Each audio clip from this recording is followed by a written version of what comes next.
type problem.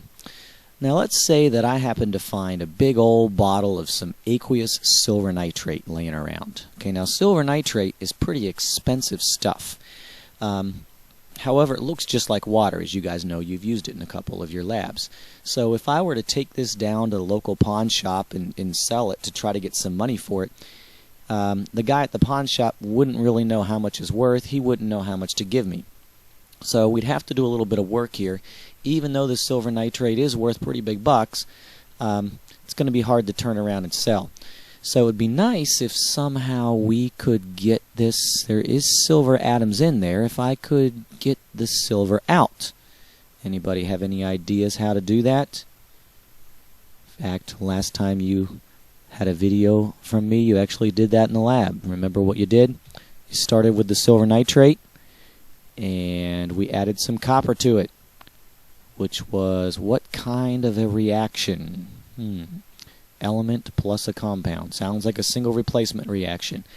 The copper is higher than the silver. Silver is really low, and so the copper replaces the silver, and so we get silver by itself when we're done, and copper nitrate. So you might remember that kind of moldy looking stuff that was growing on your copper. That was the element silver that was coming out of solution. So we could get our silver to come out using this reaction. And of course, if I balance this, we need to put our 2's in front there. So we could use that single replacement reaction. We could get the silver to come out. Then I could take the silver and go down to the local pawn shop, and the guy down there would know what that is. He'd know what it's worth, and he'd know how much to pay me from that. So we could. Now, I don't know about you, but I'm not much of a gambling man. We got the silver nitrate for free. We kind of found that bottle. But the copper, we'd have to go out and buy the copper. And I'd like to kind of know ahead of time, if I go out and if I spend $20 on copper and then I react it, I'd like to have some idea how much silver I'm going to get. If I spend $20 on copper and I only make $5 worth of silver, then that's not a very good business deal, and I'm not going to be too happy about that. So I wonder if there's some way that I could know ahead of time, if I put so much copper in, how much silver am I going to get out of it? If I put $20 worth of copper in, am I going to get $50 of silver? Well, that's pretty good, pretty much worth my time. So let's pick a number that's nice and easy number, such as 100. Let's say we put 100 grams of copper in. I would like to figure out, well, how much silver am I going to make? Because in that case, I'd know whether I'm going to make money off this deal or whether I'm going to lose money. So just to put this in question format, we can look at our question here, which says if 100 grams of copper is reacted in this above reaction here, how many grams of silver will be produced?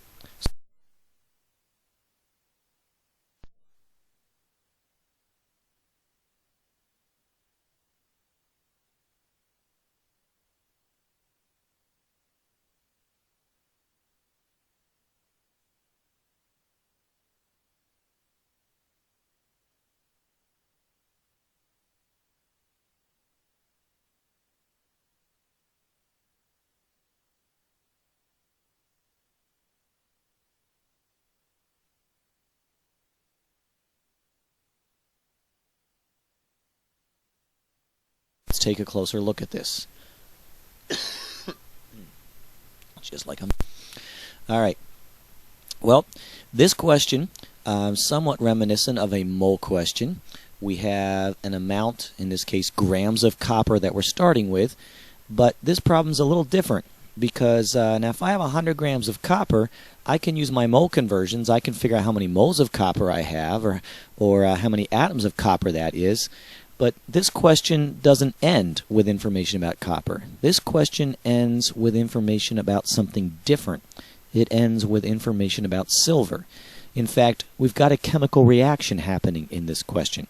And that's what makes it a stoichiometry question. Mole conversions, it was just all about copper. Okay, I've got 100 grams of copper. How many atoms of copper is that? But in a stoichiometry problem, we have a chemical reaction happening, and you have information about one substance in the reaction, and you're trying to find information about different substances in the reaction. So in this case, this mole wheel is not going to do the job. So we're going to need another tool, which I call the stoichiometry roadmap. which you have in your Unit 4 packets. If you flip a couple pages, you should real easily find a nice little tool like this. And I call this the stoichiometry roadmap. And you'll notice it's just 2 mole wheels put together.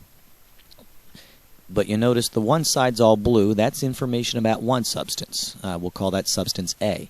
In this question, our substance A would be the copper. And then we're trying to use stoichiometry to find information about a different substance. And that's going to be something else in the reaction, whatever the question is asking about. In this case, our substance B here is silver. And the question is asking us, what is the mass of silver? So basically, it's kind of like 2 mole wheels put together with a new bridge connecting them in between. So you can see that looking at this roadmap, in order to solve this problem, we're starting with the mass of copper. And what we're going to have to do first is one step to go to the moles of substance A, which in this case is moles of copper. So we'll have to go to moles of copper first. And then our next step, we'll have to go from moles of copper to moles of silver. That's our substance B. So we'll have a mole to mole step there. And then our final step, we'll go from moles to mass of silver. So we can see this is going to be a 3-step problem. And we pretty much will solve it just like a mole problem. With one new step, so there's really only one new thing we're going to show you, and it's really, really easy, I promise you that. So if you can do mole problems, stoichiometry problems are going to be a piece of cake. You're going to love this. You're going to ace this test. Lots of 100% on this. So let's take a look at how we do. Alright, so again, I've got 100 grams of copper. So I'm going to start with my 100 grams. That should say copper, not helium. Typo. It's late at night here. In our first step, no-brainer step, we need grams of copper on the bottom. And like we just showed on our roadmap there, in our first step, we were going to go moles of A, which is still copper. So notice we've got moles of copper.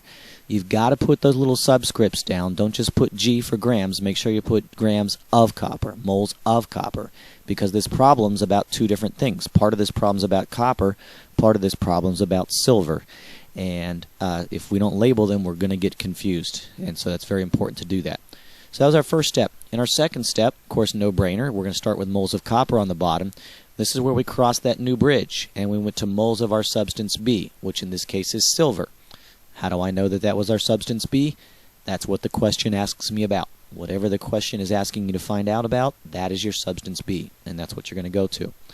And then in our last step, we went from moles of silver to grams of silver. So again, we set up our units first. Now we're ready to go back and put our numbers in. Now, 2 out of these 3 steps, this is old stuff. You already know how to do this.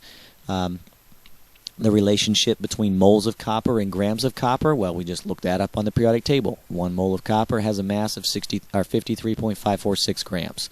The last step, I've got 1 mole of silver. What's the mass? Well, we know that. We just looked that up on the periodic table, 107.87 grams. So the only thing new we're going to show you here is this middle step. And this middle step is incredibly easy. Like I said, you're going to love this. But I want to explain a little bit about where it comes from. This is this mole-to-mole, and this is all generated. So there it is. There's our new step that we're going to show you how to do right now, that middle mole-to-mole step. You'll always have that anytime you have a stoichiometry problem. Okay, so this is all determined by your balanced chemical equation. In order to do any kind of stoichiometry problem, you must have a balanced formula equation. If it's given to you, great. If it's not given to you, that should be the very first thing you do, is write your balanced equation. Because if you look at the coefficients in this equation, this gives us ratios. What this tells us, when we put the 2 in front of the silver nitrate, we can think of it as 2 atoms or 2 molecules, but probably a better way to think about it is 2 moles. So what it means, if I have 2 moles of silver nitrate, it needs to react with 1 mole of copper, and it's going to produce 2 moles of silver and 1 mole of cupric nitrate. So it's kind of like a recipe. You can think of these equations like we've said. If I'm making chocolate chip cookies, maybe I know that 1 bag of cookies and 2 sticks of butter and 3 cups of milk is going to make 1 dozen cookies. So think about it just like this. So if I were to use 4 moles of silver nitrate, I'm doubling the amount of silver nitrate that I'm using, which means that I need to double the amount of everything else that I'm using. So I would need to double the amount of copper. I would need 2 moles of copper to react completely with that 4 moles of silver nitrate. And since I've doubled all my ingredients, that means I'm going to double my products. So that's going to make 4 moles of silver, and it's going to make 2 moles of cupric nitrate. So we want to think about these coefficients just essentially as ratios, telling us how much we're using and how. So for example, if I wanted to make 8 moles of silver, well, look at what we did here. We basically took our coefficient times 4. So I quadrupled the amount of silver that I wanted to make. Well, that just means I'm going to have to quadruple the amount of everything else. So if we think, well, how much silver nitrate am I going to need to make my 8 moles of silver? Well, just quadruple the coefficient, which is 2. So I'm going to need 8 moles of silver nitrate. I'm going to need 4 moles of copper to react with all of that. I'll make my 8 moles of silver, and I'll come up with making 4 moles of cupric nitrate.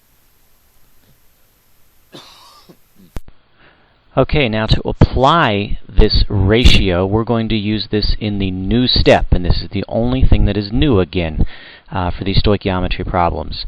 So we're using the mole A to mole B step. All you're going to do is simply use the ratio from the balanced equation. Again, you have to have a balanced equation to do any kind of a stoichiometry problem. So back to our original problem here. We have filled in everything except this middle new step, which is our moles of A to moles of B, in this case moles of copper to moles of silver, and we need a ratio. Well, to do this ratio, we look up at the top equation, and we can see that in the equation we are using 1 mole of copper, and for every 1 mole of copper that we use, we end up making 2 moles of silver. So this is really easy. All we're going to do is take the coefficient, and since our copper has a coefficient of 1, we're simply going to take that coefficient and move it down and say that for every 1 mole of copper that we use, we are going to make 2 moles of silver. It's as simple as that. For that middle mole to mole step, just copy the coefficients down from the balanced equation. And so now all we're ready to do is plug everything in. When we plug this all in, we get an answer of 402.9 grams. So you can work that through, and hopefully you'll get that. In this case, that's a pretty good deal. We wanted to know if this was going to be a good business venture for us, and definitely it is, because when I used 100 grams of copper, I end up making a total of 400 grams of silver, which is definitely going to make us some good business there. Okay, now we want to make sure that you've got this idea down here. So here is a reaction for you to try. We are reacting aluminum with hydrochloric acid, and we want to predict how many grams of hydrogen we can make.